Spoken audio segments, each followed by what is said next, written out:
কোরআন শরীফে আল্লাহ বলতেছেন ওয়ানাদাউ ইয়া মালিকু লিয়াকদি আলাইনা রাব্বুক, তারা জাহান্নামের দারোগা ফেরেশতা মালিককে ডেকে বলবে যে হে মালিক ফেরেশতা আমাদের প্রতি একটু নজর দাও। লিয়াকদি আলাইনা রাব্বুক, তোমার রবকে বলো যেন আমাদেরকে একটা ফয়সালা করে, অল্প কিছুদিনের জন্য হলে যেন হয়তো আমাদেরকে মৃত্যু দিয়ে দেয়, আমরা এই কষ্ট নিতে পারতেছি না, আমরা যেন মরে যাই। দুনিয়ার মধ্যে আমাদের অনেক ভাই আত্মহত্যা করে, সুসাইড করে বা করার নিয়ত করে, প্ল্যান করে, এটা কখন বলেন? যখন সে দুনিয়ায় আর কষ্ট নিতে পারতেছে না, তখনই তো না। একটা জীবনকে মানুষ এত সহজে শেষ করে দিতে চায়, অথচ মৃত্যু থেকে বাঁচার জন্য আমরা কি না করি, যত টাকা লাগে সমস্ত টাকা দিয়ে। ধরেন এমন আমাকে দস্যু বাহিনী ধরছে, আমাকে বললো এখন তোমাকে গুলি করে শেষ করে দিব, তখন আমরা তাকে কি বলি যে আমার যত সম্পদ আছে সমস্ত সম্পদ নিয়ে যাও, আমার যত পদবি আছে সব নিয়ে যাও, এরপর আমার জীবনটা ভিক্ষা দাও। এমন বলে না অনেকে, আমরা ইতিহাসে দেখছি। এই যে মানে সব কিছুর বিনিময়ে যে জীবন ভিক্ষা চায়, আরেকটা ব্যক্তি সে নিজের স্বেচ্ছায় ফাঁসির মধ্যে ঝুলে যায় বা বিষ খেয়ে মারা যায়। এমনি কি মারা যায়? এমনি না।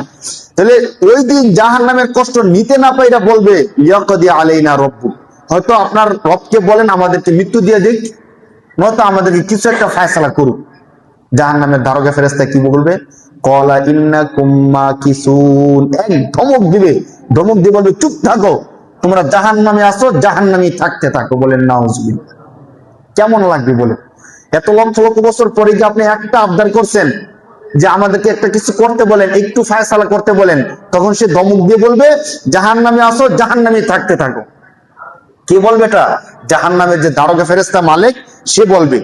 এরপরে আরেক আয়াতের মধ্যে আসছে তারা আবদার করবে যে অন্তত আমাদেরকে একদিন এক মুহূর্তের জন্য আমাদেরকে একটু কষ্টটা শাস্তিটা অফ রাখতে বলো, যেন আমরা একটু স্বস্তির নিঃশ্বাস নিতে পারি। কিন্তু তাদেরকে সে সুযোগে দেওয়া হবে না।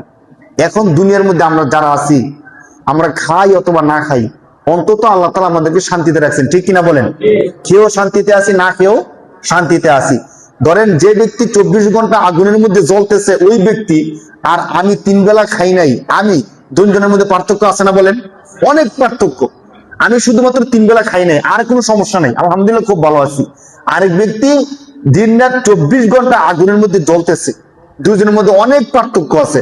তো আল্লাহ তাআলা কোরআনের এই আয়াতটা বলে আমাদেরকে বুঝিয়ে দিতে চাইতেছেন যে বান্দা, এখন দুনিয়ার মধ্যে যতটুকু সম্ভব তোমাকে আমি আল্লাহ অন্তত একটু হলো শান্তিতে রাখছি। কষ্ট আছে ঠিক আছে, কারণ দুনিয়ার জীবনটাই কষ্টের, দুনিয়ার জীবনটাই কি ভাই? কষ্টের। এই কষ্টের মধ্যে একটু হলো কি আছে? শান্তি আছে। কিন্তু আখিরাতের কষ্ট যখন শুরু হবে এর কোনো শেষ নাই, এর কোনো কি নাই বলেন ভাই? শেষ নাই সত্যিকার অর্থে।